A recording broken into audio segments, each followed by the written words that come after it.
আচ্ছা, এরকম যদি লাল লাল ডিমের ঝোল হয় তাহলে কি আর কোনো কিছু লাগে ভাতের সাথে?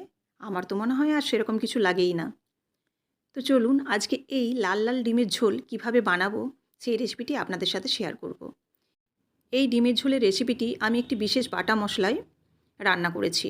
এর স্বাদ কিন্তু অসাধারণ, গন্ধও কিন্তু অপূর্ব। ডিমের সেরকমভাবে কিন্তু স্বাদ থাকে না। আমরা যেরকমভাবে রান্না করি সেরকমভাবেই স্বাদ পাই। তো চলুন আজকে সেই বাটা মশলা দিয়ে ডিম রান্না করি। নমস্কার বন্ধুরা, মিক্সড ফিউশন সোমার পাকশালায় আপনাদের সবাইকে স্বাগত। তো আপনারা প্রথম থেকে শেষ পর্যন্ত রেসিপিটি দেখার অনুরোধ রইল। আপনারা অবশ্যই প্রথম থেকে শেষ পর্যন্ত দেখুন, আশা করি আপনাদের ভালো লাগবে। এখানে দেখুন আমি আলু এবং ডিমগুলোকে সেদ্ধ করে নিয়েছি। আলুটাও কিন্তু হালকা করে সেদ্ধ করে নিয়েছি, আর ডিমটাকেও সেদ্ধ করে আমি ছুরি দিয়ে চিড়ে নিচ্ছি যাতে মশলাটা একটু ভেতরে ভালোভাবে চলে যায়। আলু ডিমটা সেদ্ধ করে নেওয়ার পর একটু ঠান্ডা করে তারপর কিন্তু এই আলুগুলো ভাজতে হবে। এবার দেখুন আমি যে বাটা মশলা রেডি করব তার জন্য এখানে নিয়েছি 5 ফোড়ন 1 চামচ, গোটা জিরে 1 চামচ, শুকনো লঙ্কা 2টো, কাঁচা লঙ্কা 2টো আর 1 চামচ মৌরি। এই মশলাটাকে আমি জল দিয়ে ভিজিয়ে রাখবো 15 থেকে 20 মিনিট। দিয়ে এটা শিলপাটায়ও বেটে নিতে পারেন বা আমার মতো এরকম মিক্সিতেও বেটে নিতে পারেন। এই মশলাটা এতটা আমি ব্যবহার করব না, কতটা ব্যবহার করব সেটাও আপনাদের পরে আমি বলে দিচ্ছি। এবার দেখুন এখানে ডিমগুলোকে ভেজে নেব। সেদ্ধ করা ডিমগুলোকে লবণ এবং হলুদ দিয়ে একটু নাড়াচাড়া করে ভেজে নিচ্ছি। খুব একটা লাল করে ভাজছি না, তো আপনারা চাইলে কিন্তু লাল করে ভেজে নিতে পারেন। আমি হালকা একটু রং ধরতে কিন্তু তুলে নিলাম। এবার এই তেলের মধ্যেই আলুগুলোও ভেজে নেব। আলুগুলো যেহেতু অলরেডি সেদ্ধ হয়ে আছে সেজন্য কিন্তু ভাজতে বেশি সময় লাগবে না। আর আমি খুব একটা লাল করেও ভাজবো না। একটু তেলের মধ্যে নাড়াচাড়া করে তারপর নামিয়ে নেব। এর মধ্যে আমি আর হলুদ দিচ্ছি না, তবে একটু লবণ দেব আলুটার মধ্যে যাতে লবণটা ভালোভাবে মিশে যায়।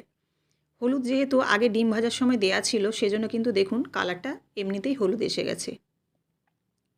তো আপনারা যদি আলুটা প্রথমে ভাজেন তো সেক্ষেত্রে একটু হলুদ দিতে পারেন। এবার আলুটাকেও দেখুন হালকা করে ভেজে তুলে নিয়েছি।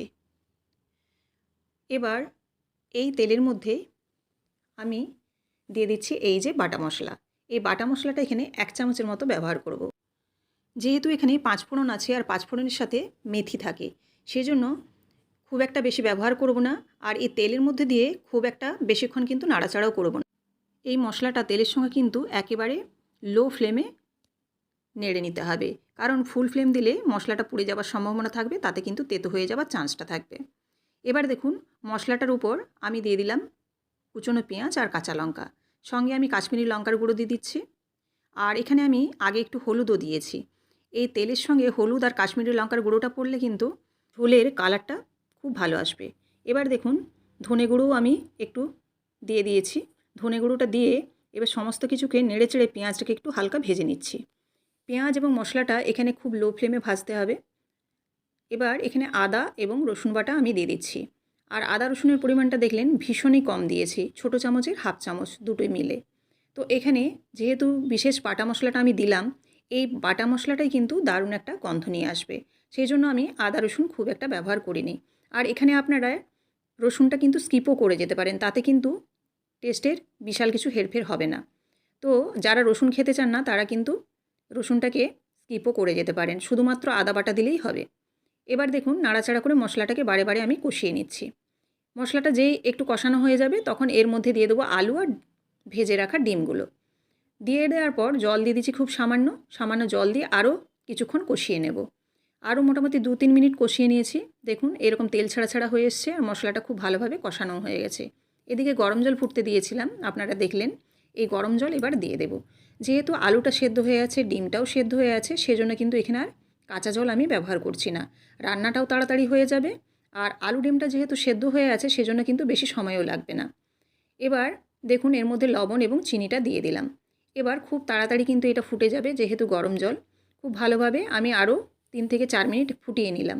ফুটিয়ে নেওয়ার পর নাড়াচাড়া করে নিচ্ছি। নাড়াচাড়া করে আরও 2-3 মিনিট আমি ফুটিয়ে নিচ্ছি। দেখুন ঝোলটা অনেকটা ছিল, এখানে কিন্তু অনেকটাই কমে গেছে। অর্থাৎ আমি বেশ কিছুক্ষণ ফুটিয়ে নিয়েছি। আপনারা ঝোলের পরিমাণটা যেরকম রাখবেন সেরকমভাবে কিন্তু জল দেবেন। খুব যদি পাতলা খেতে চান তাহলে কিন্তু আরও জলের পরিমাণটা বাড়িয়ে দিতে পারেন। এবার দেখুন আমি গ্যাসের ফ্লেমটা অফ করে আপনাদের দেখাচ্ছি। ফ্লেমটা অফ করে দিলাম। এবার একটা সার্ভিং বোলের মধ্যে আমি নামিয়ে নিচ্ছি পরিবেশনের জন্য। তো দেখুন কতটা সুন্দর হয়েছে এই ডিমের ঝোল। দেখতে কিন্তু অসাধারণ হয়েছে, আর এই যে বাটা মশলা ব্যবহার করেছি এর স্বাদও কিন্তু অসাধারণ। তো আপনারা পুরো রেসিপিটি দেখলেন। আপনাদের যদি ভালো লেগে থাকে অবশ্যই লাইক, কমেন্ট এবং শেয়ার করবেন। আর এরকমই বিভিন্ন ধরনের রেসিপি পাওয়ার জন্য অবশ্যই চ্যানেলটিকে সাবস্ক্রাইব করে বেল বাটনটি প্রেস করে দেবেন, যাতে আমার রান্নার সমস্ত নোটিফিকেশান আপনাদের কাছে সবার আগে পৌঁছে যায়। আমার যে বন্ধুরা ফেসবুক থেকে দেখছেন তাদের কাছে অবশ্যই অনুরোধ রইল যে আপনারা পেজটিকে অবশ্যই ফলো করে দেবেন। দেখুন ডিমের ঝোল একদম রেডি। গরম গরম ভাত আর তার সাথে ডিমের ঝোল একদম জমে যাবে। এইভাবে আপনারা অবশ্যই একবার হলেও কিন্তু রান্না করে দেখতে পারেন, অসাধারণ টেস্ট হয়।